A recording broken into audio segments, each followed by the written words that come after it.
தரையா right வந்துடுங்க. எத்தனைண்ணே சவுண்டாக சொல்லுங்க. கீழே குனிங்க, குனிஞ்சு தொடுங்க திருப்பி.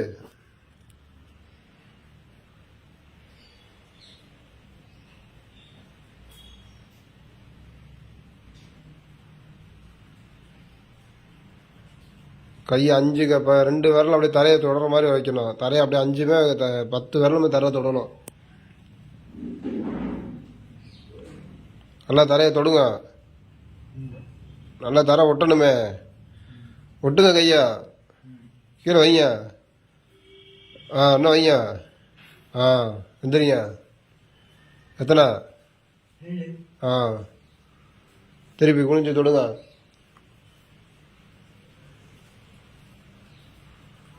போடுங்க போடுங்க, டக்கு டக்குன்னு போடுங்க.